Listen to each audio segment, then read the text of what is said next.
Welcome back to Ask the Educator, a podcast for all professionals involved in medical device processing and sponsored by Healthmark Industries. The education team here at Healthmark has 280 years of combined experience in areas ranging from sterile processing, endoscopy, OR, biomed, to hospital and industry leadership. Our goal is to leverage our collective experience to answer one of your questions each episode, giving you the practical tips you need to succeed in the evolving world of device processing. My name is Kevin Anderson, clinical educator here at Healthmark, and I will be your host. Let's get started. Kevin, this raises a question. So now I'm on the clean side assembly, and I'm finding that these things are dirty and there's chunks in there. What am I going to do now? All right. Welcome back, everybody. This is Kevin Anderson, your host of Ask the Educator. Last episode, we were talking about how can we ensure proper cleaning of arthroscopic shavers.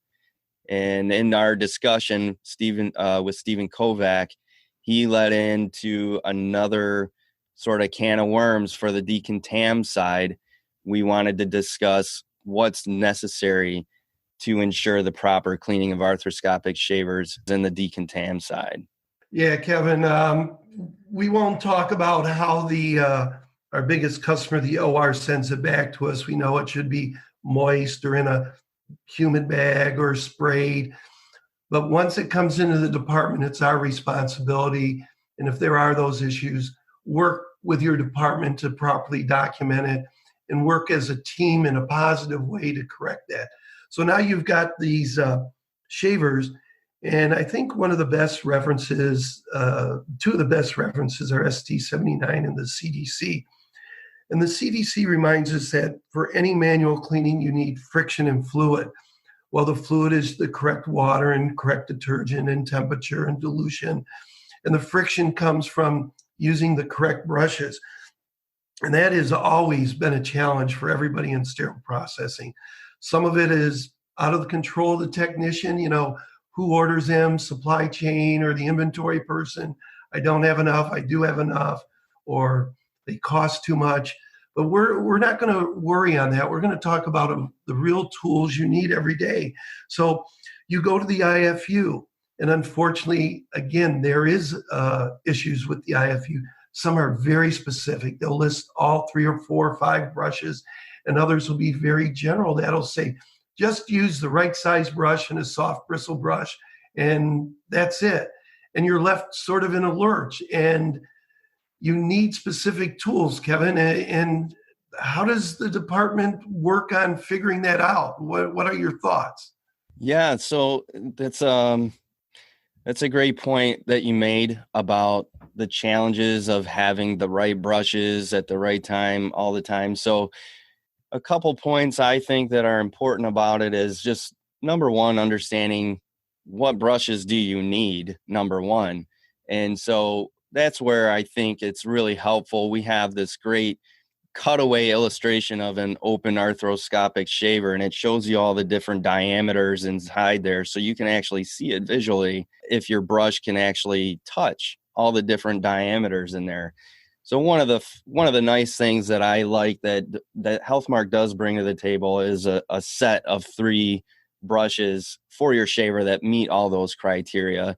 And then you could just grab it as a pack, and then you have everything you need because you're already using an external brush. So that's actually 4 brushes between the pack to take care of all the lumens, and then 1 external brush that you probably already have open. But it's just having all those things that you need readily available, and having it in one unique package would be fantastic. But that's part of it, is just having the correct brushes every single time. Yeah, it's really something. And I want to tie in a quick little story here. Again, we're doing an audit of a place, and we were showing them a borescope and talking about brushes. And in fact, in the decontam area, they only had 2 brushes. And the staff's question was, well, this is all we have. And he says, okay, well, maybe we can help figure that out. We pulled shavers off the shelf, and we noticed there was still bile burden in them.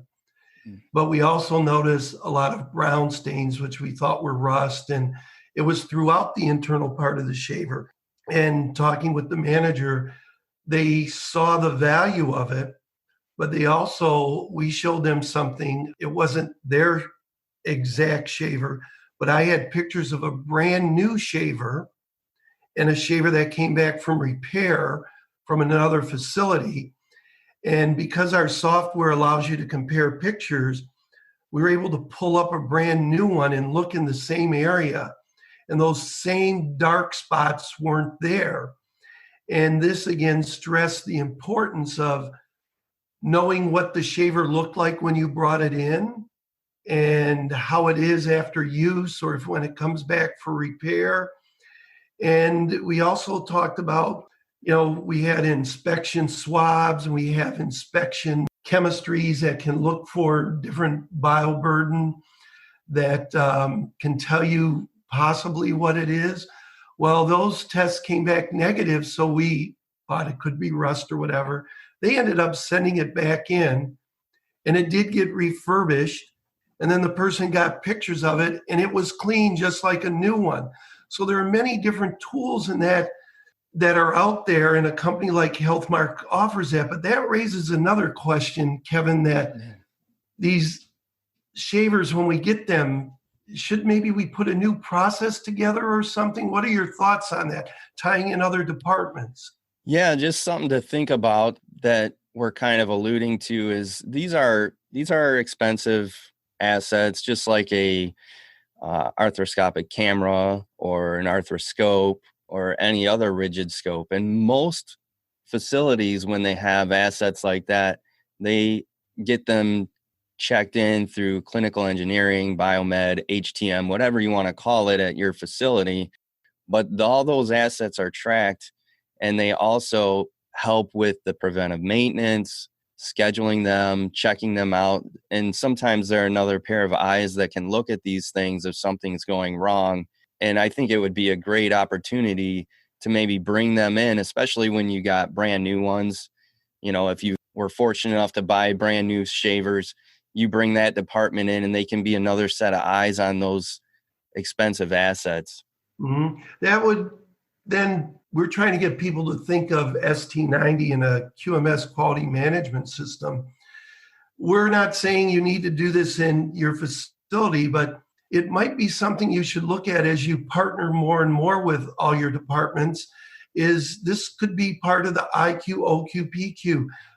The shaver comes in, it does IQ, OQ, you're the PQ, you're doing your performance qualification on it. It's part of, you've worked with the different computer systems for the check sheets and tray assembly. It's checked that you inspected visually with a borescope and so on.